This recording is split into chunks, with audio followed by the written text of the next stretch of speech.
మీ ఇంట్లో మొదటి కోటీశ్వరుడు మీరే అవ్వాలనుకుంటున్నారా? ఈ ఫైనాన్షియల్ వెబినార్ లో ఇప్పుడే జాయిన్ అవ్వండి. నమస్తే, welcome back to Suman TV. నేను మీ సంజయ్. ఈరోజు మనతో పాటు ఉన్నారు యాంఫర్ రిజిస్టర్డ్ మ్యూచువల్ ఫండ్ డిస్ట్రిబ్యూటర్ మరియు చార్టెడ్ వెల్త్ మేనేజర్ రమా రాజేష్ గారు. మ్యామ్తో మాట్లాడి కొన్ని విషయాలు తెలుసుకుందాం. నమస్తే మ్యామ్. నమస్తే మ్యామ్, మనం ఎస్డబ్ల్యూపీ గురించి మాట్లాడుకున్నాం అండ్ ఎన్ని రకాల ఫండ్స్ ఉన్నాయి, అవి ఎలా పర్ఫామ్ చేస్తాయి అనే గురించి కూడా మాట్లాడుకున్నాం. అయితే లంసమ్ అనేది ఎక్కడ పెట్టాలంటారు? ఒకవేళ లంసమ్ ఇన్వెస్ట్ చేయాలనుకున్న వ్యక్తి ఎన్ని రకాలుగా ఇన్వెస్ట్ చేయొచ్చు, ఎక్కడ ఇన్వెస్ట్ చేస్తే మంచిది అంటారు? మనం యుఎస్ లో కూడా చాలా మంది లంసమ్ గురించి మాట్లాడారు మేడం. లంసమ్ ఇన్వెస్ట్మెంట్స్ ఎలా చేయాలని అడిగారు. సో అందరికి ఈ పర్టికులర్ వీడియోలో ఒక క్లారిటీ ఇవ్వాలనుకుంటున్నాను. మనం ఎప్పుడైనా లంసమ్ ఇన్వెస్ట్ చేసేటప్పుడు మనకి 4 క్వశ్చన్స్ మైండ్ లో ఉండాలి. ఆ 4 క్వశ్చన్స్ మైండ్ లో పెట్టుకోకుండా ఇన్వెస్ట్ చేస్తే ఆ ఇన్వెస్ట్మెంట్ వల్ల వచ్చే రిటర్న్స్ మనం ప్రాపర్ గా ఎంజాయ్ చేయలేము, లేదా మనీని కూడా లాస్ అవుతాం. దాంట్లో ఫస్ట్ థింగ్ ఏంటంటే పర్పస్ ఆఫ్ ది ఇన్వెస్ట్మెంట్. ఇప్పుడు లంసమ్ అమౌంట్ నేను పెడుతున్నానంటే ఏ పర్పస్ కోసం పెడుతున్నాను? అది నా ఎమర్జెన్సీ ఫండ్ కోసం పెట్టుకుంటున్నానా, షార్ట్ టర్మ్ గోల్ కోసం పెడుతున్నానా, లాంగ్ టర్మ్ గోల్ కోసం పెడుతున్నానా, లేకపోతే మిడ్ టర్మ్ గోల్ కోసం పెడుతున్నానా? పర్పస్ అన్నది చాలా చాలా ఇంపార్టెంట్.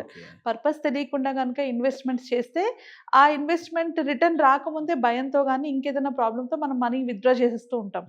సో ప్రతి అమౌంట్కి కూడా ఒక పర్పస్ ఉండాలి, ఎస్పెషల్లీ లంసమ్ అమౌంట్స్కి. ఇప్పుడు చాలా మంది చిట్స్లో వీటిలో వేసుకుంటూ ఉంటారు, ఎందుకంటే పర్పస్ లేకుండా దాచుకుంటారు. వచ్చిన తర్వాత ఏం చేస్తారు? ఏదో ఒకటి అవసరం వస్తువులో ఇంకేదో కొనుక్కుంటూ ఉంటారు. సో ప్రతి ఇన్వెస్ట్మెంట్కి ఒక పర్పస్ అయితే కంపల్సరీ ఉండాలి. అది లంసమ్ ఇన్వెస్ట్మెంట్ ఎస్పెషల్లీ అయినప్పుడు, ఎందుకంటే ఒకేసారి ఎక్కువ అమౌంట్ ఇన్వెస్ట్ చేస్తున్నాం కాబట్టి. అండ్ సెకండ్ థింగ్, ఎంత వరకు, how long should I invest? ఎన్ని సంవత్సరాలు నేను ఇన్వెస్ట్ చేయడానికి రెడీగా ఉన్నాను ఈ అమౌంట్? అంటే ఈ అమౌంట్ నాకు ఒక 5 years అయినా ఓకే, 10 years అయినా ఓకే, 15 years అయినా ఓకే, అలా ఎన్ని సంవత్సరాలు నేను ఇన్వెస్ట్మెంట్ చేసి ఉండగలను? ఈ క్లారిటీ కూడా ఉండాలి. ఆ క్లారిటీ లేకపోతే మనం ఎక్కడో పెడతాము, అంటే ఫిక్స్డ్ డిపాజిట్లో పెట్టుకుంటాము, ఎక్కువ రిటర్న్స్ ఎక్స్పెక్ట్ చేస్తాము, లేదా క్యాష్లోనే పెట్టుకుంటాము, ఎక్కువ రిటర్న్స్ అడుగుతాం, లేదా స్టాక్స్లో పెడతాము, ఫాస్ట్గా కావాలనుకుంటాము. ఈ మిస్టేక్స్ చేస్తాం. సో చాలా చాలా ఇంపార్టెంట్. సెకండ్ క్వశ్చన్ ఏంటి? ఎంతకాలం, how long we're investing. Third, ఎంత రిస్క్ తీసుకోవడానికి రెడీగా ఉన్నాను? ఇప్పుడు లంసంలో నా దగ్గర ఇంత డబ్బులు ఉన్నాయి సరే, బట్ ఈ డబ్బులు నేను పెడితే రేపు పొద్దున్నే అది లాస్లోకి వెళ్తే నేను తట్టుకోగలిగే శక్తి కూడా నాకు ఉండాలి. రిస్క్ తీసుకోవడానికి నేను ఎంతవరకు రెడీగా ఉన్నాను అన్న దాన్ని బట్టి కూడా మనం ఎక్కడ ఇన్వెస్ట్ చేయాలి అన్నది మారిపోతుంది. నెక్స్ట్ 4th పాయింట్, నాకు ఎంత నాలెడ్జ్ ఉంది అండ్ దాని మీద నేను ఎంత టైం స్పెండ్ చేయగలను. ఇప్పుడు నా దగ్గర లంసం ఉంది, నేను తీసుకెళ్ళి స్టాక్స్లో పెట్టేసుకుంటాను ఎవరో చెప్పారని, బట్ నాకు టైం లేదనుకో దాన్ని మానిటర్ చేయడానికి, అప్పుడు ఏం జరుగుతుంది? నా మనీ అంతా కొలాప్స్ అవుతాను, నేను లాస్ అవుతాను కదా. సో నేను ఎంత టైం స్పెండ్ చేయగలను? ఈ 4 క్వశ్చన్స్ బేస్ చేసుకొని కనుక మనం లంసమ్ ఇన్వెస్ట్మెంట్స్ చేసుకుంటే దెన్ మనకి ఆ పర్టికులర్ ఇన్వెస్ట్మెంట్ వల్ల రిటర్న్స్తో పాటు మనం ఆ అమౌంట్ని కూడా ఎంజాయ్ చేయగలం. ఇప్పుడు టైం పీరియడ్ ప్రకారంగా ఇప్పుడు మీరు చూసుకుంటే, మనం ముందు అనుకున్న first question purpose of the investment.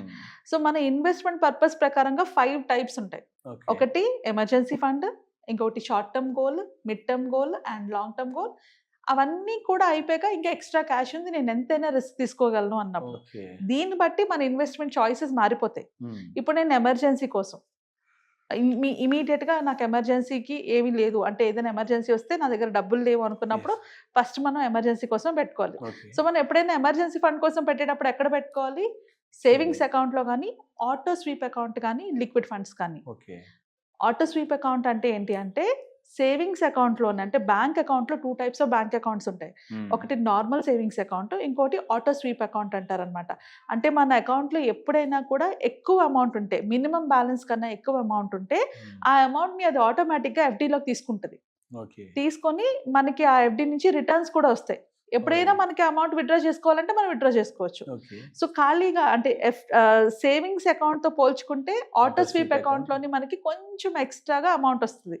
అంటే సేవింగ్స్ అకౌంట్లో 3-4% ఇస్తాడు కదా, ఆటో స్వీప్ అకౌంట్లో మనకి 5-6% వరకు రిటర్న్స్ వస్తాయి. బట్ అది ఇవి రెండిట్లో ఏదైనా కూడా మనకి ఇమ్మీడియట్గా డబ్బులు అవసరం వచ్చినప్పుడు తీసుకోవడానికి ఈజీగా ఉంటుంది.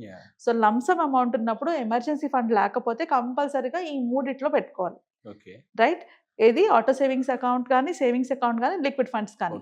ఒకవేళ షార్ట్ టర్మ్ గోల్స్ అంటే 1-2 years గోల్స్ ఉన్నాయి నాకు, లేదా పెళ్లి చేసుకోవాలి, లేకపోతే పిల్లల ఎడ్యుకేషన్, షార్ట్ టర్మ్ గోల్స్ అంటే ఏంటి అంటే మనం 1 year నుంచి 3 years లోపు అచీవ్ చేయాలనుకున్న ఏదైనా కావచ్చు.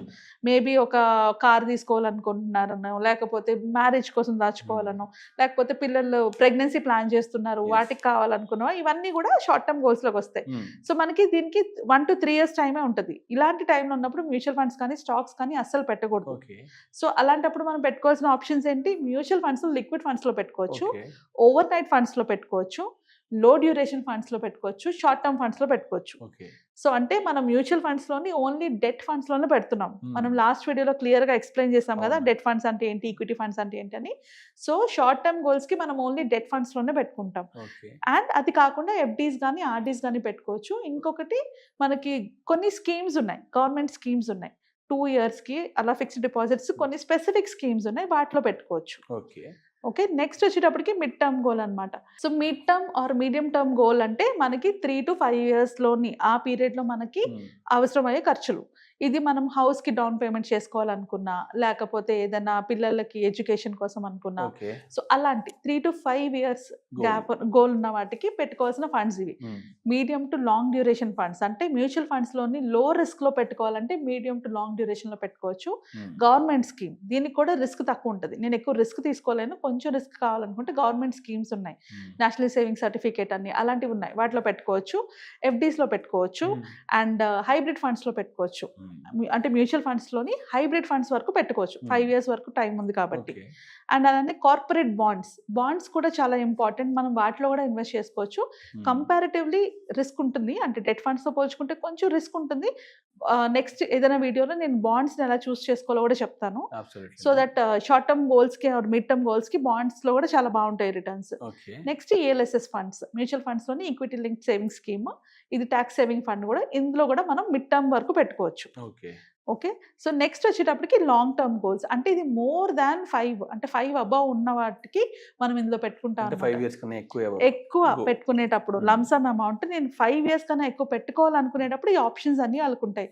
Large cap funds, small cap funds, flexi cap funds, PPF, VPF, Sukanya Samriddhi, sovereign gold bonds, index funds, hybrid funds, international funds. So ఇన్ని ఆప్షన్స్ ఉంటాయి లాంగ్ టర్మ్కి వెళ్ళేటప్పటికి. అంటే అబౌవ్ 6 and above yearsకి వచ్చేటప్పటికి ఇన్ని ఆప్షన్స్ మనకి ఉంటాయి. ఇవన్నీ ఆప్షన్స్ అంటే నాకు ఎమర్జెన్సీ ఫండ్కి డబ్బులు ఉన్నాయండి, నా షార్ట్ టర్మ్కి నాకు డబ్బులు ఉన్నాయి, మీడియం టర్మ్కి నాకు డబ్బులు ఉన్నాయి, లాంగ్ టర్మ్ కూడా నేను ప్లాన్ చేసేసుకున్నానండి, ఇంకా నాకు ఎక్స్ట్రాగా క్యాష్ మిగిలిపోయింది, దీన్ని ఏమైనా చెయ్యాలి అని అనుకున్న వాళ్ళు మాత్రమే స్టాక్ మార్కెట్ ట్రేడింగ్ కానీ, ఈటీఎఫ్ ట్రేడింగ్ కానీ, థిమాటిక్ ఆర్ సెక్టోరియల్ ఫండ్స్ కానీ ఇన్వెస్ట్ చేసుకోవచ్చు. ఎందుకు అంటే వాళ్ళకి అది రిస్క్ కాదు. ఇప్పుడు నేను మొత్తం దాచుకునే డబ్బులే ₹1,00,000 అనుకో, ఈ ₹1,00,000 తీసుకెళ్ళి నేను నా మిగిలిన గోల్స్కి దేనికి పెట్టుకోకుండా డైరెక్ట్గా స్టాక్ మార్కెట్లో పెడితే అది నాకు పోయినా అంటే ₹1 పడినా కూడా నాకు టెన్షన్ మొదలవుతుంది. ఎమోషనల్లీ నేను హ్యాండిల్ చేసుకోలేను. అండ్ అలా అలా అలా అది పడుతున్న కొలది నేను వీక్ అయిపోతాను, ఆ అమౌంట్ని విత్డ్రా చేస్తాను. సో ఎప్పుడు కూడా మనం రిస్క్ చేసుకునేటప్పుడు మన దగ్గర ఉన్న టోటల్ కార్పస్లో 10% రిస్క్ చేసుకోవాలి, లేదా ఎక్స్ట్రా క్యాష్ ఉంటేనే రిస్క్ చేయాలి. ఆ రిస్క్ చేసే ముందు కూడా దాని మీద నాలెడ్జ్ ఉండాలి. నాలెడ్జ్ లేకుండా దాని మీద ఇన్వెస్ట్ చేయకూడదు. సో ఇది పర్పస్ బట్టి. And how long should you invest, మీరు ఇన్వెస్ట్ చేసే టైం పీరియడ్ బట్టి కూడా మళ్ళీ ఫండ్స్ మారిపోతాయి. ఇప్పుడు 6 months అంటే మళ్ళీ సేమ్ కాన్సెప్ట్స్, నేను 6 months ఉంచగలంటే ఈ ఆప్షన్స్ ఉన్నాయి మనకి. FDs, treasury bills, over night funds, వీటిలో పెట్టుకోవచ్చు. ఆర్డీస్లో నేను 6 months కన్నా ఎక్కువ ఉంటాను అంటే 6 to 3 years అంటే RD FD, liquid funds, ultra short term funds, arbitrage funds, వీటిలో పెట్టుకోవచ్చు. 3 to 5 years ఉంటాయి. 3 to 5 years ఉంటే ఈ స్కీమ్స్, గవర్నమెంట్ స్కీమ్స్ చాలా ఉంటాయి, వాటిలో పెట్టుకోవచ్చు. హైబ్రిడ్ ఫండ్స్లో పెట్టుకోవచ్చు, మ్యూచువల్ ఫండ్స్లో పెట్టుకోవచ్చు, బాండ్స్లో పెట్టుకోవచ్చు. అండ్ 5 and above వెళ్ళేటప్పటికి ఈక్విటీ మ్యూచువల్ ఫండ్స్, ఈటీఎఫ్స్, వీటిలో కూడా ఇన్వెస్ట్ చేసుకోవచ్చు. లాంగ్ టర్మ్ ఇన్వెస్ట్ చేసుకోవచ్చు, ప్రాబ్లం లేదు. రిస్క్ అగైన్ మనం రిస్క్ తీసుకునే కేపబిలిటీ బట్టి కూడా మన ఫండ్స్ మారిపోతాయి. లో రిస్క్ అంటే మనం స్కీమ్స్, డెట్ ఫండ్స్ వాటిలో పెట్టుకుంటాం. హై రిస్క్, మీడియం టు లో రిస్క్లోని మనం డెట్ ఫండ్స్ వాటిలో పెట్టుకుంటాం, రైట్? సో అలాగా రిస్క్ పెరిగే కొద్దీ మన ఇన్వెస్ట్మెంట్ ఆప్షన్స్ మారుతుంటాయి. మోస్ట్లీ హై రిస్క్ వచ్చేటప్పటికి మనకి స్టాక్స్ కానీ, ఈక్విటీ మ్యూచువల్ ఫండ్స్ కానీ మనం ఇన్వెస్ట్ చేసుకోవచ్చు. లంసం పెట్టాలంటే ఇన్ని ఆలోచించాలా మ్యామ్? అట్లా ఫండ్ అనుకుని ఒక మంచి రిటర్న్స్ ఇస్తుంది అనుకుని పెట్టేస్తే అయిపోద్ది కదా, లంసము వచ్చేస్తుంది కదా ఎప్పుడో ఒక టైంకి కోట్లు అనుకుంటాం తప్పితే అసలు ఎప్పటి వరకు ఇన్వెస్ట్ చేస్తాం, ఎన్నాళ్ళు ఉంటాం, అండ్ ఎంత అమౌంట్ కావాలి, అది కూడా ఏ టైప్ ఆఫ్ ఫండ్లో పెట్టాలి అనే దానికి ఇంత డీటెయిల్ ఎక్స్ప్లెనేషన్ ఇచ్చినందుకు thank you ma'am, thank you very much. YouTube చూసి ఇన్వెస్ట్మెంట్ చేస్తున్నారా? ఇప్పుడు మార్కెట్ బాగాలేదు, మరి ఆ ఇన్వెస్ట్మెంట్ని కంటిన్యూ చేస్తున్నారా లేదా విత్డ్రా చేసుకుంటున్నారా? 90% ఆఫ్ ద పీపుల్ ఎవరైతే ఎస్ఐపీలు స్టాప్ చేస్తున్నారో వాళ్ళందరూ కూడా డైరెక్ట్ ఇన్వెస్ట్మెంట్ చేసిన వాళ్ళే, మొదటిసారి ఇన్వెస్ట్మెంట్ చేసిన వాళ్ళే. ఇన్వెస్ట్మెంట్ మీద నాలెడ్జ్ లేకుండా ఇన్వెస్ట్మెంట్ చేస్తే ఖచ్చితంగా మీరు దాచుకున్న డబ్బుల్ని కూడా కోల్పోతారు. సో ఒక రైట్ నాలెడ్జ్ని పెంచుకొని ఇన్వెస్ట్మెంట్ చేసుకున్నప్పుడు రాంగ్ డెసిషన్స్ మీరు తీసుకోరు.